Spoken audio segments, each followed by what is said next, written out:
जो भी इंसान अंतिम यात्रा में शामिल होता है या फिर शव को कंधा देता है तो उस इंसान को कुछ सावधानियां बरतनी होती हैं, और अगर वो ऐसा नहीं करते हैं तो जिस अंतिम यात्रा में शामिल होना शुभ माना जाता है वो ही उनके दुख का कारण बन सकता है। आज हम आपको बताएंगे कि आपको अंतिम यात्रा के दौरान क्या क्या सावधानियां बरतनी चाहिए, लेकिन इससे पहले आपको बताते हैं कि कैसे एक अंतिम यात्रा और शव यात्रा को देखने से आपकी सभी मनोकामनाएं पूर्ण होती हैं।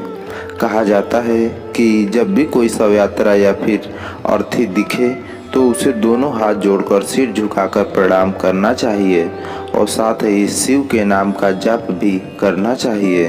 शास्त्रों के अनुसार जो मृत आत्मा संसार छोड़कर जा रही होती है वह अभिवादन करने वाले इंसान के तन मन से जुड़े सभी दुख और क्लेश हर कर अपने साथ ले जाती है। अब आपको बताते हैं कि एक अंतिम यात्रा में शामिल होने वाले इंसान और अर्थी को कंधा देने वाले इंसान को ऐसा करने के बाद क्या क्या सावधानियां बरतनी चाहिए। ऐसा माना जाता है कि जब किसी इंसान की मृत्यु होती है तो उसके दुश्मन भी उसकी अंतिम यात्रा में शामिल होते हैं, क्योंकि मृत्यु के बाद वो सभी मनमुटाव उस मृत व्यक्ति के साथ ही चले जाते हैं। लेकिन आप में से कई लोग ऐसे होंगे जिन्हें इस बारे में पूरी जानकारी नहीं होगी कि अंतिम यात्रा में शामिल होने के बाद उन्हें क्या क्या सावधानियां बरतनी चाहिए। हिंदू धर्म के अनुसार अगर कोई भी व्यक्ति किसी की अंतिम यात्रा में शामिल होता है और उसकी अर्थी को कंधा देता है तो उस इंसान को हर कदम चलने पर एक यज्ञ के समान पुण्य मिलता है और साथ ही उस इंसान को उसके सभी पापों से भी मुक्ति मिलती है। लेकिन ऐसा करते हुए आपको ये ध्यान में रखना होगा कि जब आप शव को लेकर शमशान घाट में प्रवेश करेंगे तो वहां आपको किसी भी प्रकार का अनुचित व्यवहार या फिर किसी बात में हंसी मजाक नहीं करना चाहिए। अगर कोई भी व्यक्ति किसी भी तरह की अनुचित गतिविधियां करता है तो समय आने पर उसे भगवान को इसका जवाब देना होता है। साथ ही उसे ये भी समझना चाहिए कि उसे भी अंतिम समय में यहीं पर ही लाया जाएगा। इसके बाद अंतिम संस्कार में शामिल हो रहे सभी को ये भी ध्यान में रखना चाहिए कि अंतिम संस्कार होने के बाद बिना मुड़े किसी नदी या फिर तालाब में कपड़े पहने हुए ही स्नान करना चाहिए और मृत व्यक्ति के नाम पर जल अर्पण करना चाहिए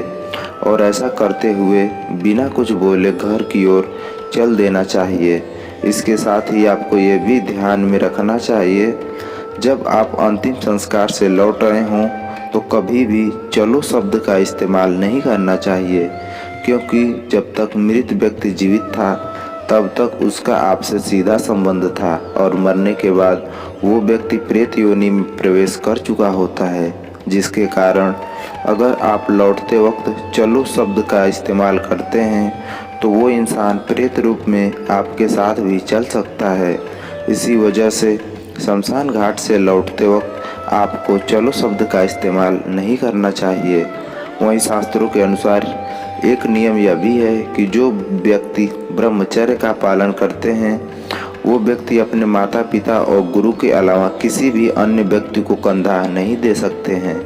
और ना ही किसी व्यक्ति की शव यात्रा में शामिल हो सकते हैं। अगर वो व्यक्ति ऐसा करते हैं तो इससे उनका ब्रह्मचर्य खंडित हो जाता है। इसी तरह अंतिम संस्कार से लौटने के बाद सभी को नीम की दातुन करनी चाहिए और फिर लोहा अग्नि जल पत्थर का स्पर्श करना चाहिए। दरअसल एक मनुष्य के भौतिक शरीर के अलावा पूजा से बने कई अन्य शरीर होते हैं जो शमशान घाट के संपर्क में आने से दूषित हो जाते हैं, और अगर आप शमशान घाट से आने के बाद इन चीज़ों का स्पर्श करते हैं तो इनसे शरीर की अशुद्धियां दूर हो जाती हैं। वहीं जो लोग शव यात्रा या फिर अंतिम संस्कार में शामिल होते हैं उन्हें एक दिन का सूतक मानना चाहिए। शव को छूने वाले इंसानों को 3 दिन का और अर्थी को कंधा देने वाले इंसान को 8 दिन का सूतक मानना चाहिए। और इस सूतक के दौरान आप किसी भी मंदिर और धार्मिक कार्यों में शामिल नहीं हो सकते और साथ ही किसी भी साधु को दान भी नहीं दे सकते। वही शास्त्रों में कहा गया है कि यदि हमारे घर के आसपास किसी व्यक्ति की मृत्यु हुई है तो हमें उस व्यक्ति की अंतिम यात्रा में भी जरूर जाना चाहिए और साथ ही जब तक उस इंसान की अर्थी न उठ जाए तब तक हमें कोई भी शुभ कार्य या फिर पूजा पाठ नहीं करना चाहिए। ऐसा इसलिए किया जाता है क्योंकि जहाँ पर शव पड़ा होता है उसके आसपास का इलाका नकारात्मक ऊर्जा से भर जाता है जिसे सूतक कहा जाता है। इसी कारण कई लोग तो जब तक अर्थी नहीं उठ जाती तब तक अपने घरों का चूल्हा तक नहीं जलाते हैं।